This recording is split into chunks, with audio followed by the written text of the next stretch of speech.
उन्हीं किताब लिखो हयात सैयदना यजीद रहमतुल्लाह अलैह माअज़ल्लाह अस्तगफिरुल्लाह ताला।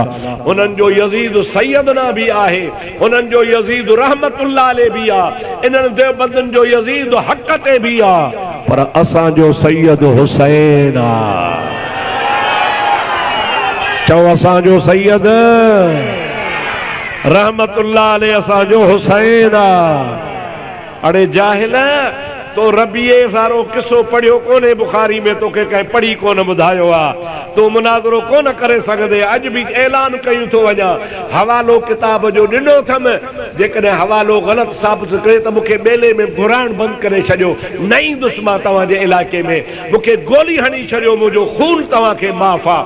पर जे देवबंदीअ किताब ॾेखारियां त पोइ मूंखे टको बि न खपे, अचो त तव्हांखे कलमो पढ़ाए ॿीहर मुसलमान कयां।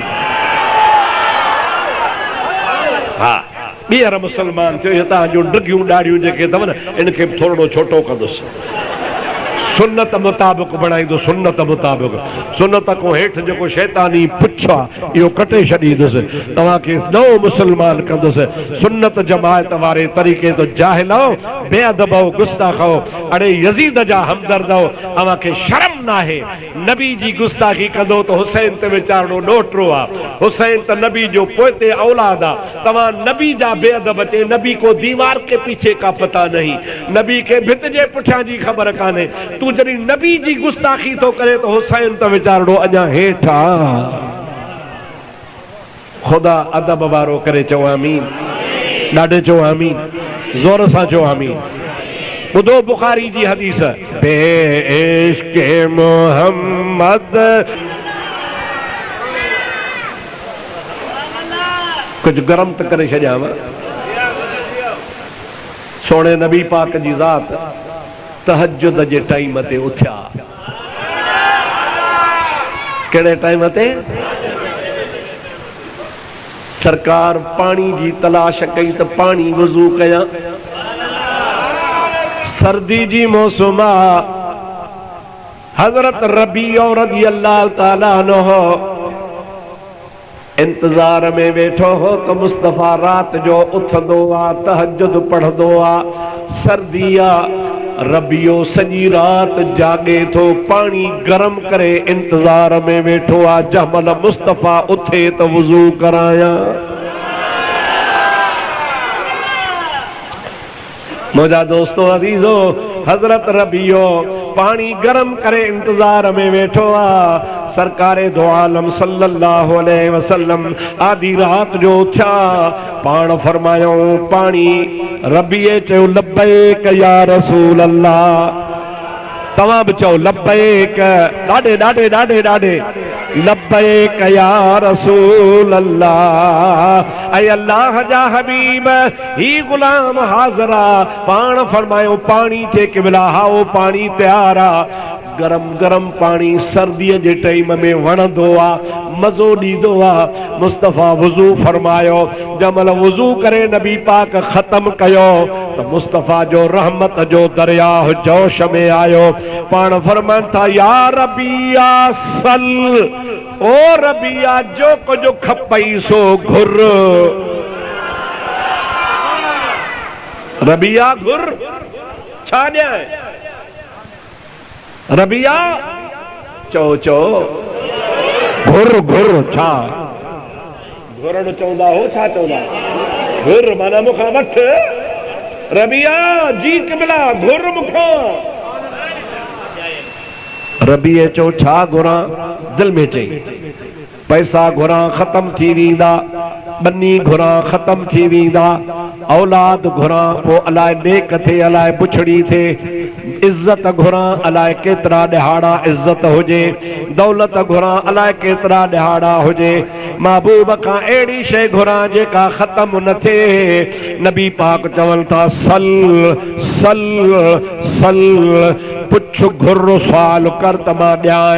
रबिए सोचे सोचे चयो हुज़ूर खे चवां क़िबला अॼु बि तोखे वुज़ू थो करायां, मुंहिंजे लाइ इहा महिरबानी थिए, मुंहिंजे तक़दीर में लिखजी वञे त जन्नत में बि तव्हांखे वुज़ू पियो करायां। जन्नत में तवां सां गॾु हुजां। असअलुक मुराफ़तक फिल जन्नत या रसूल अल्लाह। हुजूर पाक अलैहिस्सलाम फरमाइनि था सल घुर। अरबियो तो चवे सही ॿियो कुझु न खपे तोसां जन्नत में गॾु हुजां। सुभान अल्लाह। काथे हुजां ऐं तोसां हुजां। काथे हुजां जन्नत में हुजां ऐं तोसां गॾु हुजां। मुस्तफ़ा छा चवे हा बाबा ये तो गैब की खबर है मुझे पता नहीं खुदा तुमको बेचेगा या नहीं भेजेगा। जन्नत देना तो खुदा के हाथ में है ये तो गैब का पता अल्लाह को है मुझे क्या पता। मैं तुझे कैसे कह दूं जन्नत में तो मैं नहीं भेज सकता। जन्नत मेरे हाथ में नहीं अल्लाह के हाथ में है ये गैब की खबर है। अब तो क़यामत बहुत दूर है। अज भी 1400 साल गुजरिया अञा जन्नत अलाए कॾहिं ईंदी। ईअं न सही छा चवे हा रबी सही मुझे क्या पता। रबिया मैं तो गैब की बात तुमको नहीं बता सकता। कौन जन्नत में जाएगा कौन नहीं जाएगा ये सवाल न करो कोई दूसरी बात करो। लेकिन ना ना ना आमना जे लाल खे खबर आ केड़ी मां तो चवा तुझसे और जन्नत से क्या निस्बत वहाँ भी दूर हो। तुझसे और जन्नत से क्या निस्बत ऐ मुनकर दूर हो। हम रसूलुल्लाह के जन्नत रसूलुल्लाह की जैके जन्नत में वञणो आहे सब चओ हम रसूलुल्लाह के जन्नत रसूलुल्लाह की। हम रसूलुल्लाह के जन्नत रसूलुल्लाह की। बटती है कौनैन में नेमत रसूलुल्लाह की। देखनी है हशर में इज्जत रसूलुल्लाह की। देखनी है हशर में इज्जत रसूलुल्लाह की। माण्हू मायूस हूंदा सिज मथां हेठि लही ईंदो ज़मीन तपी हिन फर्श वांगुरु ॻाढ़ी थी वेंदी। माण्हू पंहिंजे पघर में पिया ॿुॾंदा नबी नफ़्सी नफ़्सी कंदा। माण्हू परेशान तो रोई रोई अखियुनि मां ॻोढ़ा ख़तम थी वेंदा। रत वहंदी रत कंहिंजो सहारो कोन हूंदो। माण्हू परेशान हूंदा। ओचितो नज़र पवंदी त आमना जो लाल अचे थो।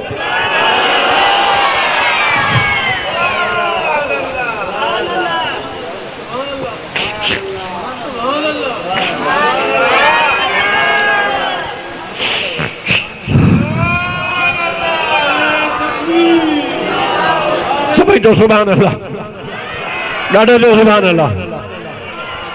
ओचितो नज़र उथंदी छा हूंदो हशर वेल हूंदा सवेरा जराणा तनी में मोहम्मद परे खां सुञाणा। ज़ोर सां चओ सुभान अल्लाह। हशर वेल हूंदा सवेरा जराणा तलीम मोहम्मद परे खां सुञाणा। तो कीअं सुञाणंदे ॾिठल त कोन आई तो ॾिठो कोन्हे कीअं सुञाणंदे? चवे तो हुंदुस छोटकारे जो झंडो हथन में, जिए गुल गुलाबिया सोहणो गुलन में, जिए गुल गुलाबिया सोहणो गुलन में, मुझो मुस्तफा पाको पदरो लखन में, जिए गुल गुलाबिया सोहणो गुलन में। सुभान अल्लाह, लाडे जो सुभान अल्लाह। कंदो हर को पंहिंजी रुगी जान पुख्ती, पर मोहम्मद जे मन में या उम्मती या उम्मती। मां पीउ खां धार, पीउ पुट खां धार, ज़ाल मुड़स खां धार, यार यारन खां धार, केर साथ कोन ॾींदो पर मुस्तफ़ा उम्मत खे पियो ॻोल्हींदो। कंदो हर को पंहिंजी रुगी जान पुख्ती, मोहम्मद जे मन में या उम्मती या उम्मती।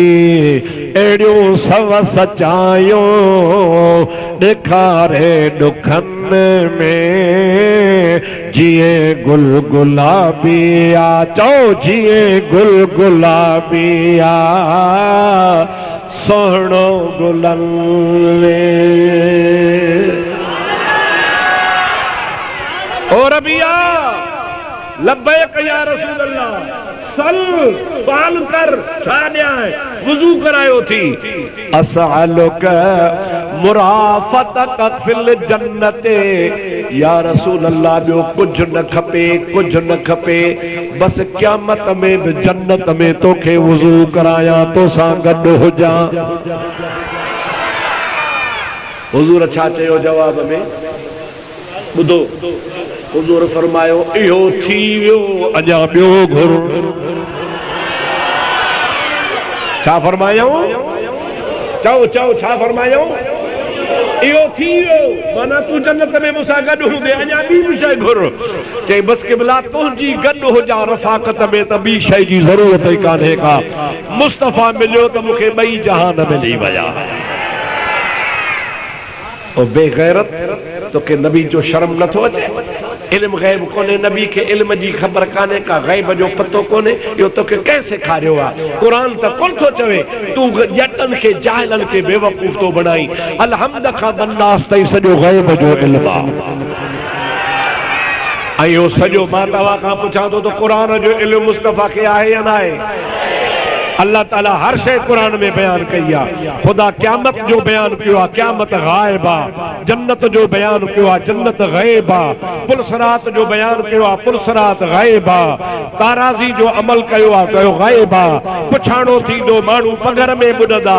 क़यामत जूं निशानियूं नबी पाक ॿुधायूं आहिनि, हिकिड़ी न हज़ारे निशानियूं मुस्तफ़ा ॿुधायूं आहिनि। अलामातु साअत 50 हदीस जा किताब आहिनि, 50 उन 50 हदीस जे किताबनि में क़यामत जा निशान लिखिया पिया आहिनि। हीअं थींदो, हीअं थींदो, हीअं थींदो, हीअं थींदो। अड़े जेकॾहिं मुस्तफ़ा खे गैब जी ख़बर न हुजे हा त मुस्तफ़ा कीअं ॿुधाए हा? मुस्तफ़ा खे ख़बर आहे तॾहिं मुस्तफ़ा ज़र्रो ज़र्रो बयान फरमायो आहे।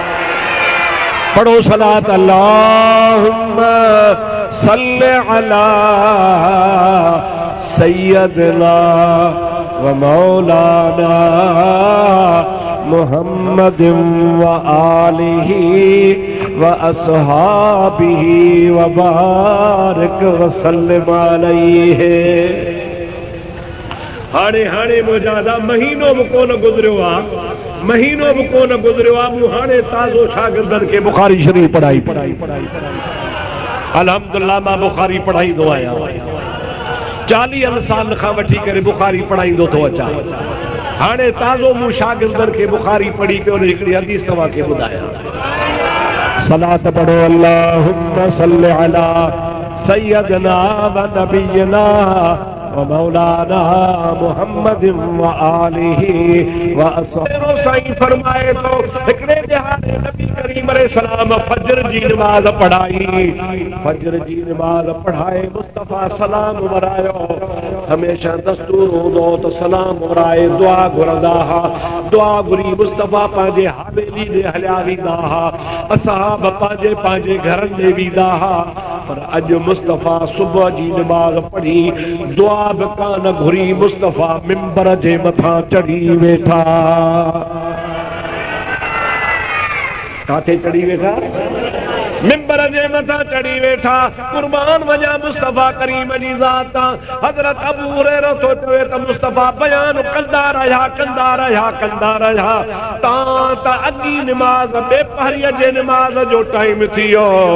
जमल नमाज़ जो टाइम थियो तमल आज़ान आई। आज़ान खां पोइ पाण लथा नमाज़ पढ़ायूं। नमाज़ पढ़ी फारिग थिया वरी मिंबर ते चढ़ी वेठा।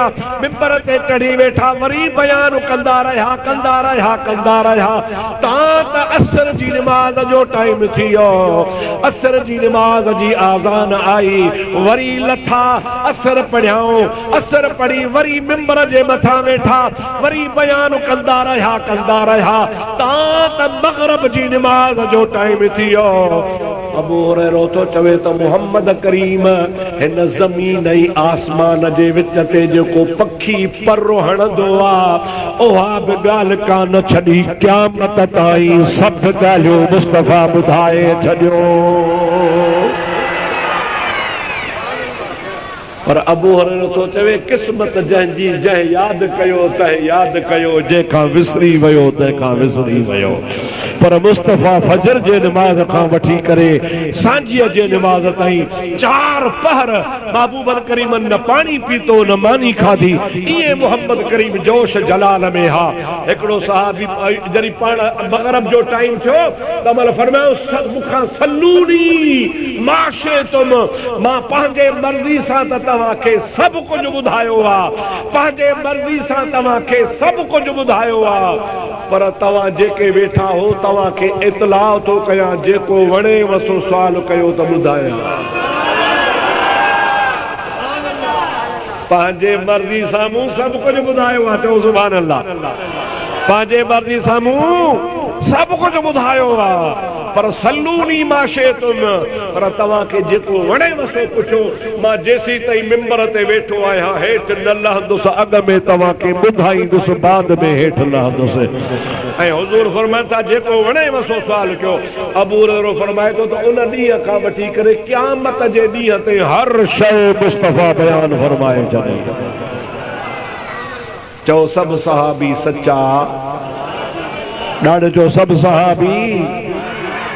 असांजो सोहणो नबी भी सचो। असांजे नबी खे इल्मु कंहिं ॾिनो, ॾाढो जो कंहिं इल्मु अता फरमायो। ॾियण वारो केरु आहे? मुंहिंजे अल्लाह हुजे थो त मूंखे हिकिड़ी आयत ॾेखार मुल्ला, हिकिड़ी आयत ॾेखार, हिकिड़ी ॾेखार जंहिंमें अल्लाह चयो हुजे त मां न ॾींदो आहियां। ॾेखार हिकिड़ी आयत। या अच त मां ॾेखारियां हिकिड़ी न कई आयतूं ॾेखारियां जंहिंमें अल्लाह चवंदो आहे मां ॾींदो आहियां। पोइ ॾे अल्लाह तोखे छो थो मथे में सूर पवे? आख़िर तोखे तकलीफ़ छा जी आहे? तो पोइ कलमो छो थो भणी ला इलाहा इल्लल्लाह मुहम्मद रसूल। वाह गुरु कर न, राम राम कर मुल्ला। तुझो कलमे सां को वास्तो ही कोने को। कलमो पढ़े तो सुन्नी बरेलवी मुसलमान पढ़े, कलमो पढ़े तो अहले सुन्नत व जमात वारो पढ़े। उन्हनि जो नबी ते ईमान आ, तव्हांजो नबी ते ईमान कोने। तव्हां नबी पाक के माअज़ अल्लाह चओ था दीवार के पीछे का भी पता नहीं। हेॾे निहारियो हिननि जे हिकिड़े मौलवी इहो बि लिखियो आ, मता सुभाणे को चवे ड्रिजो न मौलवियो, सुन्नी मौलवियो ड्रिजो न, हवालो मां थो ॾियां, किताब मां खणी ईंदुसि। इन्हनि जे देवबंदनि जे मौलवी रशीद अहमद गंगोही माअज़ अल्लाह सुम माअज़ अल्लाह लिखियो आ त नबी पाक जा माउ ऐं पीउ काफ़र हा, जहन्नम में वेंदा। चओ नऊज़ बिल्लाह मिन ज़ालिक। ॾाढे चओ नऊज़ बिल्लाह मिन ज़ालिक। मुस्तफ़ा करीम फरमाइल था त आदम खां वठी करे हज़रत अब्दुल्लाह ताईं, हज़रत हव्वा खां वठी करे अम्मड़ आमिना ताईं मां मुहम्मद जो सॼो नस्ल पाक तेरी नस्ल पाक में है बच्चा बच्चा नूर का, तेरी नस्ल पाक में है बच्चा बच्चा नूर का। तू है ऐने नूर तेरा सब घराना नूर का, तू है ऐने नूर तेरा सब घराना नूर का। अदा हेरे त निहारो, हेरे निहारो मुस्तफ़ा लखन जी शफ़ात कंदो। चओ चओ लखन जी, किरोड़न जी, अरबन अरबन जी शफ़ात कंदो न। मुला शर्म न तो अची अबे अम्मा के छॾे ॾींदो। जेको लखन जी शफ़ात करे सो अग में अबे अम्मा के वठी वेंदो, अग में अबे अम्मा के वठी वेंदो। महबूब जा अबो अम्मा काफ़र कोन हा, दीन इब्राहिम ते हुया, पक्का सच्चा मुवहिद हा, अॻियनि नबियनि जे दीन ते गुज़री विया हा। पर वरी बि अलाह के मुस्तफ़ा अर्ज़ु कयो, मौला मुंहिंजे उम्मत जो शान वॾो कयो थी, मुंहिंजी उम्मत लाइ चयो थी कुंतुम खैर उम्मतिन उख़्रजत लिन्नास। ऐं नबी जा उम्मतियो तव्हां वॾे शान वारा हो। अबो उम्मत में दाख़िल कोन थियो, अॻे गुज़ारे वियो। अम्मड़ बि उम्मत में दाख़िल कान थी, अॻ में गुज़ारे वई। हुया त मुवहिद, पर मुंहिंजे उम्मत में शामिल हुजण वारो शरफ़ कोन मिलियो न, इहो मिले न, गुज़ारे विया आहिनि। अल्लाह ताला चयो मुस्तफ़ा ॿिन्ही जे क़ब्र ते अची दुआ घुर, ॿिन्ही खे जेरो करणु मुंहिंजो कमु आहे। अग में हज़रत अब्दुल्लाह जी मज़ार ते नबी सही आया, दुआ घुरियऊं, क़ब्र फाटी पई, हज़रत अब्दुल्लाह निकिरी आयो। अब्दुल्लाह मुस्तफ़ा जी ज़ियारत ही कान कई, अॼु मुस्तफ़ा खे ॾिसी ठरी पियो।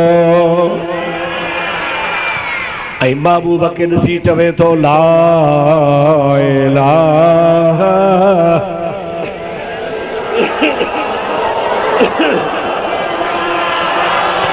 इल्लल्लाह, ला इलाहा इल्लल्लाह,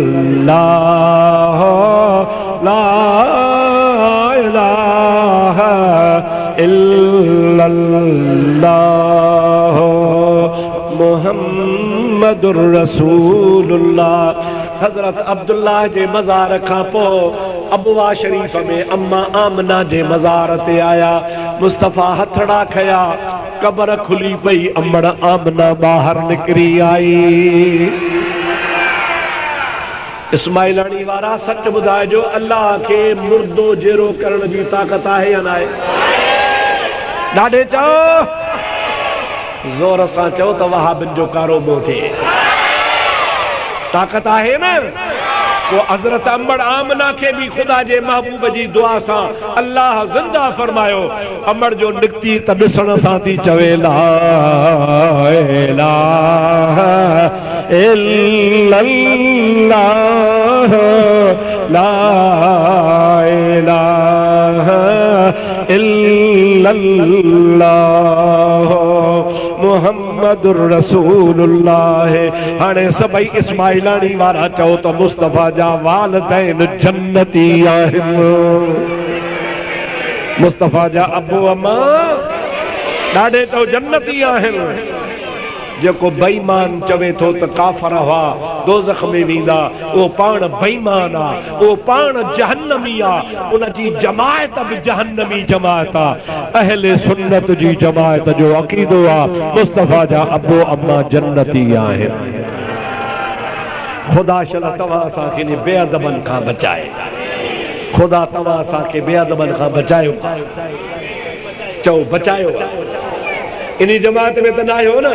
हथ मथे खड़ो मां ॾिसां माशाअल्लाह खुदा तव्हां खे बचायो आहे ऐं आइंदा बि खुदा तव्हांजो असांजो ईमान सलामत रखंदो ईमान सलामत रखंदो इंशाअल्लाह ताला इन पलीतन खां खुदा पाण खे बचाए छॾींदो मां दुआ कयां थो अल्लाह ताला साईं मोहम्मद अफजल खे सेहत तंदुरुस्ती अता फरमाए उन जे वालिदैन खे खुदा ताला मग़फ़िरतूं अता फरमाए अल्लाह तबारक व तआला हिन जलसे में अचण वारनि जा बेड़ा पार फरमाए जेके खुश थिया तन खे मदीने वारो खुशी नसीब फरमाए ॾाढे चओ सुभान अल्लाह जेके खुश थिया तन खे मदीने वारो चओ खुश फरमाए अल्लाह ताला शल तवां जा असां जा बेड़ा पार फरमाए ही सलाम के बाद अर्ज ये है कि क्या लिखे जमात के साथ पढ़ सकते हैं या नहीं भाई नफिल की जमात नहीं होती सलात व तस्बीह भी नफिल है नहीं हो सकती लेकिन कुछ उलमा का कौल है कि ये नमाज पढ़ना थोड़ी दुश्वार है इसकी तरतीब जरा दुश्वार है हर एक को समझ में नहीं आती अगर तालीम के लिए किसी को बाजमात पढ़ाई जाए तो जायज होने की गुंजाइश है।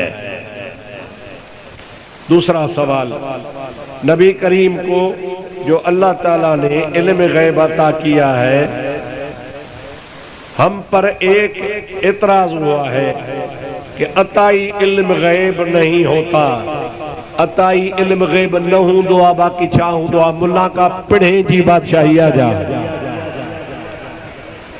इल्म गैब हिकिड़ो अताई आहे ॿियो इल्म गैब ज़ाती आहे चओ हिकिड़ो आप कहते हैं कि हम पर एतराज हुआ है घबराओ नहीं मौलवी अशरफ अली थानवी ने खुद लिखा है कि इल्म दो किस्म है एक ज़ाती एक अताई वो जे अशरफ अली लिखियो आ त पोइ तव्हांजी माना उहो असांजो पासो वठियूं बीठो आहे पोइ तव्हां चओ अशरफ अली खे त ॼट जो पुटु हो जाहिल हो ग़लति लिखियो अथई इल्म गैब ॿ क़िस्म आहे हिकिड़ो ज़ाती ख़ुदा जो ॿियो अताई मुस्तफ़ा जो आई खुद अशरफ अली थानवी यो लिखियो आ था अताई भी इल्म गैब हो सकता है इतराज की कोई बात नहीं डरो नहीं घबराओ नहीं इंशाअल्लाह ताला अगर कहोगे तो मैं अशरफ अली वाला हवाला भी दिखा दूंगा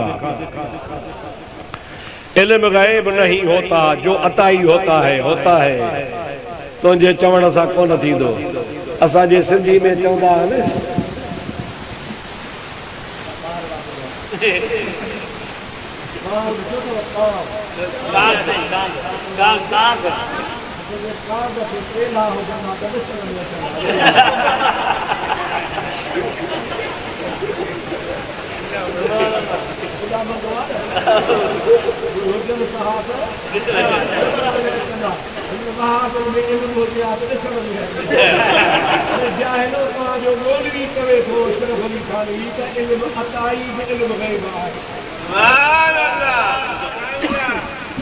अल्लाह ताला मुझी तवांजी सबरी जी हाज़री कबूल फरमाए अल्लाह से मोहम्मद अफजल जे रिज़्क में रोज़ी में माल में बरकतू नसीब फरमाए जेके आया तन सबन के खुदा मदीने जो दीदार कराए मुखे सभई दुआ कजो अल्लाह से मुखे सेहत अता फरमाए मुखे अञा महबूब जे शान बयान करण जी तौफीक अता फरमाए अल्लाह से इन तवांजे सॼे ॻोठ ते रहमतन जी बारिश वसाए असांजे इन सॼे बलोचिस्तान ते लसबेले ते खुदा पंहिंजो करम फरमाए जेके बीमार हन तन के खुदा शफा दे जेके कर्जदार हन तन जा खुदा कर्ज माफ करे वमा तौफीकी इल्ला बिल्लाह व आखिर दावाना अनिल हम्दुलिल्लाहि रब्बिल आलमीन हाणे सभई उथी बिहो सलातो सलाम पढ़ी बाद में वञो सब उथी बिहो।